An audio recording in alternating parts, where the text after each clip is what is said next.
नमस्कार दोस्तों, कैसे हैं आप लोग। मैं हूं नितिन। आज के वीडियो में हम फंडामेंटल थ्योरम ऑफ अलजेब्रा को सॉल्व करेंगे। कॉम्प्लेक्स एनालिसिस में ये काफ़ी ज़्यादा इंपॉर्टेंट टॉपिक है। हालांकि बहुत छोटी सी थ्योरम है, बट ये एग्जाम्स में पूछी जाती है। तो सबसे पहले हम इसकी स्टेटमेंट देखेंगे। स्टेटमेंट काफ़ी ज़्यादा आसान है और इसका जो प्रूफ है वो भी बहुत ही ज़्यादा आसान है और काफ़ी ज़्यादा छोटा है। तो देखिए यहाँ पर हमारे पास क्या है, एफ ऑफ जेड। देखिए यहाँ पर इफ़ एफ ऑफ जेड, अगर हमारे पास F of Z which is equal to किसके बराबर है, ए नोट जेड की power N plus A one Z की power N minus one plus यहाँ पर ए टू। इस तरीके से हमारे पास सीरीज बन रही है, ठीक है। जेड की power N minus one up to कहाँ तक, ए एन तक, ठीक है। यहाँ पर जेड नॉट है, फिर ये सॉरी ए नॉट है, फिर ए वन है, ए टू है, इस तरीके से ए एन तक जाएगा। और यहाँ पर इसकी पावर्स कम हो रही हैं।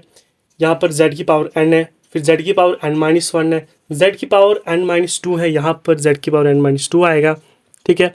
और इस तरीके से लास्ट में जाकर जेड खत्म हो जाएगा, ठीक है। जेड की पावर जीरो हो जाएगा और वो वन हो जाएगा, ठीक है। और हमारे पास आएगा ए एन, ठीक है।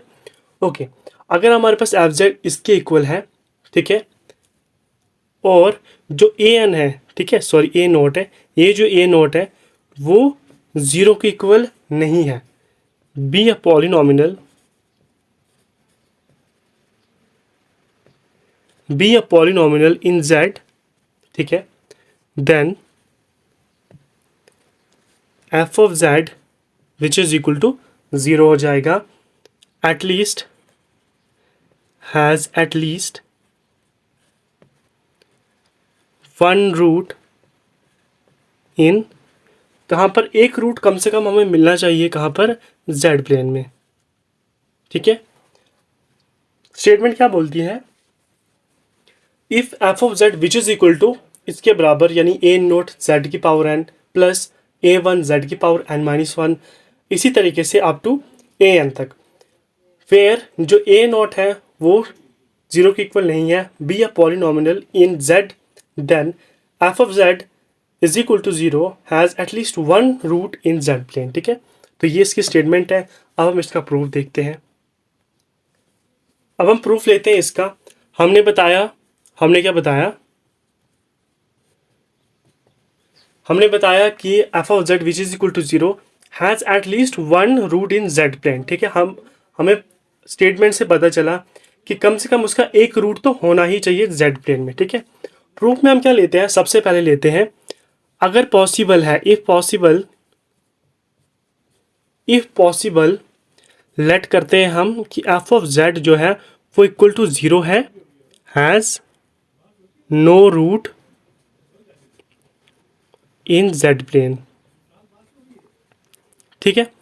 हमने बताया अकॉर्डिंग टू डेफिनेशन या अकॉर्डिंग टू स्टेटमेंट उसमें था कि अगर हमारे पास F of Z equal to zero है तो उसका कम से कम एक रूट तो हमारे पास जेड प्लेन में होना चाहिए। बट हम प्रूफ में क्या ले रहे हैं कि अगर पॉसिबल है तो F of Z is equal to zero has no root in Z plane, ठीक है।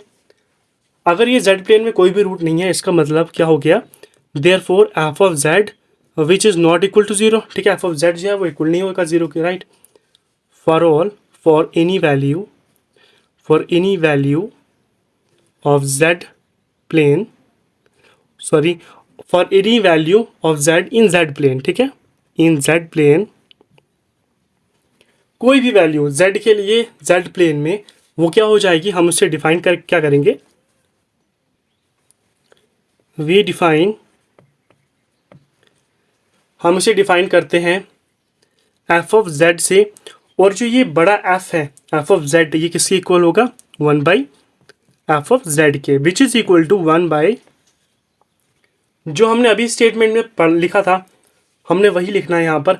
एफ ऑफ जेड किसकी इक्वल था, ए नोट यहाँ पर था, फिर प्लस ए वन जेड की पावर एन माइनस वन, ठीक है।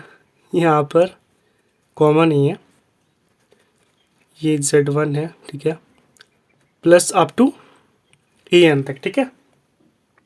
ऐसा ही था बिकॉज जो एफ ऑफ जेड है वो क्या है, एनालिटिक,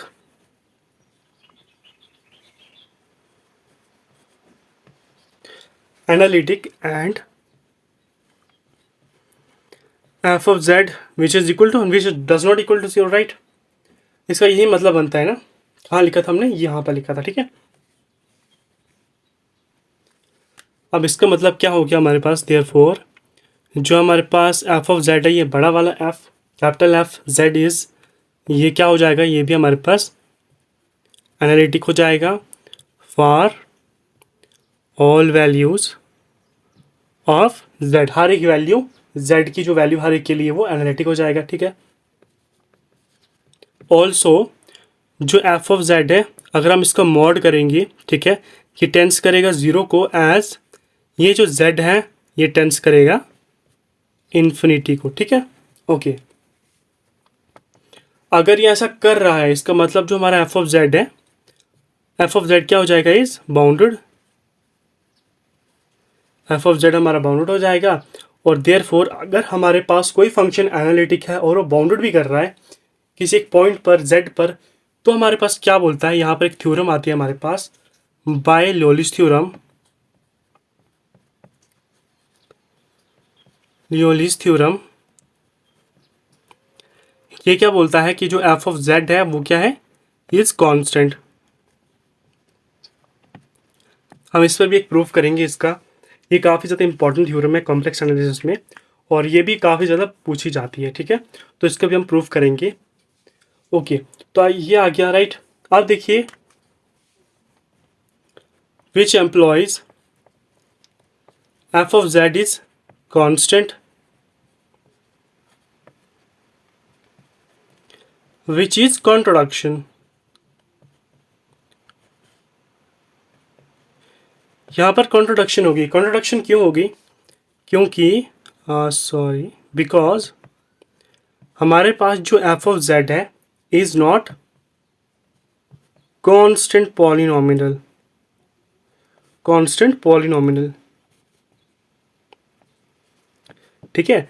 हमारा जो एफ ऑफ जेड है वो कांस्टेंट पॉलिनोमिनल नहीं है, ठीक है। इसीलिए देयरफॉर हम बोल सकते हैं कि F of Z which is equal to 0 has at least one root in Z plane, ठीक है। और इसका प्रूफ का लिंक आपको नीचे डिस्क्रिप्शन में मेरी वेबसाइट पर भी मिल जाएगा, जहाँ पर वहाँ पर मैंने बड़े अच्छे तरीके से इसको लिखा है, ठीक है। और यहाँ पर आपको कोई कोई चीज़ समझ नहीं आई होगी शायद से लिखते बार, बट वहाँ पर आपको समझ आ जाएगी, ठीक है। ओके, तो ऐसी और वीडियोज़ को देखने के लिए हमारे चैनल को भी सब्सक्राइब कर लीजिएगा। मिलते हैं दोस्तों नेक्स्ट वीडियो में।